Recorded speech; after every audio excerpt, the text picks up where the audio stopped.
এই যে বাথরুমে বসে ঘন্টার পর ঘন্টা কাটিয়ে দিচ্ছে মোবাইলের মধ্যে বিভিন্ন সিনেমা গান, বাথরুমে বসে তো কেউ ভালো কোনো জিনিস দেখবে না। এই নেশাটা কেন হচ্ছে?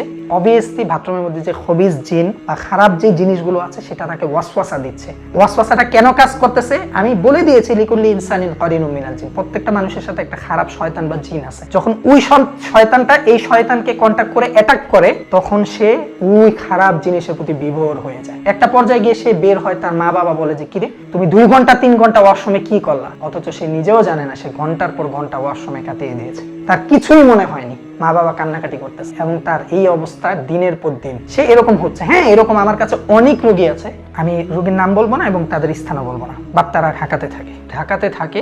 রোগীটা হচ্ছে মেয়ে, তাদের পরিবারে মানে অনেক সমস্যা, জিন জাদুর সমস্যা এগুলা অনেক, কিন্তু মেয়েটার স্পেসিফিকলি যে সমস্যা সেটা হচ্ছে এই মেয়েটা ঘন্টার পর ঘন্টা ওয়াশরুমে কাটিয়ে দেয় এবং এটা অধিকাংশ সময় রাতের বেলা। তার কিন্তু ব্যক্তিগত রুম আছে, তার ব্যক্তিগত শোয়ার রুম আছে, সে ব্যক্তিগত রুমেই থাকে। তার মা বাবা বলছে যে হুজুর আমার মেয়ে ওয়াশরুমে রাতের বেলায় ঘন্টার পর ঘন্টা কাটিয়ে দেয়, এমনও দিন গিয়েছে যে রাতে তাকে আমরা বিছানায় পাইনি, দেখিনি। এমনকি ওয়াশরুমের মধ্যে শুধু পানির সাউন্ড, অন্য কোনো সাউন্ড নেই। সে মানসিকভাবে কতটা বেকারগ্রস্ত হয়ে গিয়েছে। সে ওয়াশরুমে আছে, পানি পড়তেছে, মা বাবা বলতেছে তাকে রাতে একবারও বিছানায় দেখেনি সারা রাত। এবং তারা যখন অপেক্ষা করলো, একটা পর্যায়ে যখন সে বের হলো, একেবারে গভীর সময় যখন ফজর ওয়াক্তের সময় বের হলো, আজান পড়েছে, সাউন্ড এসে সে বের হয়েছে, তখন তার মা বাবা দেখতেছে তার পুরো চুল এবং শরীর ভিজা। সে হচ্ছে ওয়াশরুমে পানি ছেড়ে রেখেছিল, যেভাবেই হোক সে ভিজা ছিল এবং তার সাথে ডিভাইসও ছিল, সে ডিভাইসে কিছু একটা করেছে।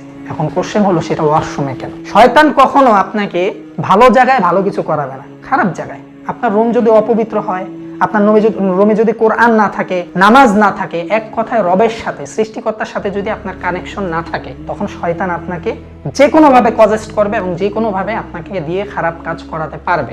বিকজ আল্লাহ তাআলা এই বিষয়েও পবিত্র কোরআনে সূরা বাকারার 102 নম্বর আয়াতে স্পষ্টভাবে বলেছেন, ওয়ামা হুম বিদররিনা বিহি মিন আহাদিন ইল্লা বিইذনিল্লাহ। দেখেন, আপনি বিশ্বাস না করার কোনো উপায় নেই।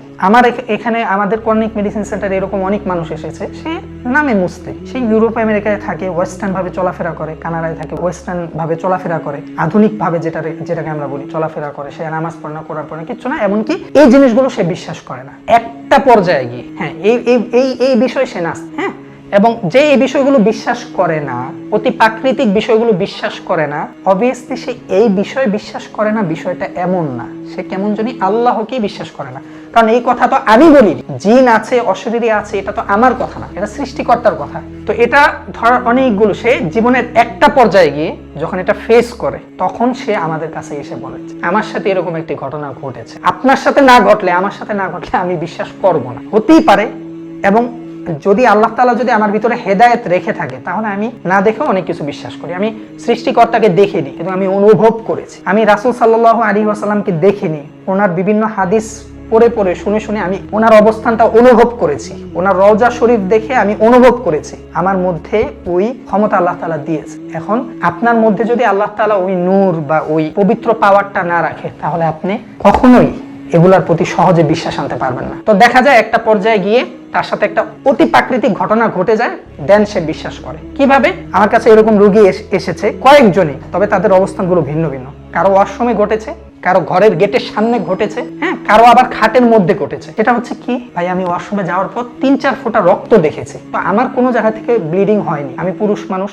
বিশেষ করে প্রবাসী 2 জন ভাই পরপর আমাকে এরকম ঘটনা বলেছে যে আমার কোনো জায়গা থেকে ব্লিডিং হয়নি, বাট আমি ওয়াশরুম যাওয়ার পর আমি দেখেছি, অন্য কেউ দেখেনি। সেটা কি? সেটা হচ্ছে ওয়াশরুমের মধ্যে রক্তের ছিটা ফোঁটা। তাহলে এই রক্তটা আসলো কোত্থেকে? আমরা তো কোনো মুরগি বা এই টাইপের কোনো কিছু আমরা জবাই করিনি রুমের মধ্যে, তাহলে এটা কোত্থেকে আসলো? আরেকজন বলেছে যে হুজুর আমার বাসার মধ্যে আমি ওয়াইফ সহ, আমার পরিবার সহ আমরা থাকি, বেশ কিছুদিন যাবত আমরা গেটের সামনে, উনি নিউ ইয়র্কে থাকে, ইউকেতে, উনি বলতেছেন আমরা ঘরের মেইন গেটের সামনে আমরা বিভিন্ন রক্তের ছিটা ফোঁটা পাই, রক্তের ছিটা ফোঁটা, আর কিছু না। এবং ওই জায়গায় কোনো কিছু মারা যায়নি, কিচ্ছু নাই, কোনো ময়লা কিছু নেই, শুধু রক্তের ছিটা ফোঁটা থাকে। আরেকটা বাংলাদেশে ঘটেছে যে সে তার খাটের মধ্যে, তার বালিশের পাশে সে এরকম রক্তের ছিটা পেয়েছে। এগুলো অবভিয়াসলি জিনের কাজ, এটা কোনো মানুষ কখনোই করবে না।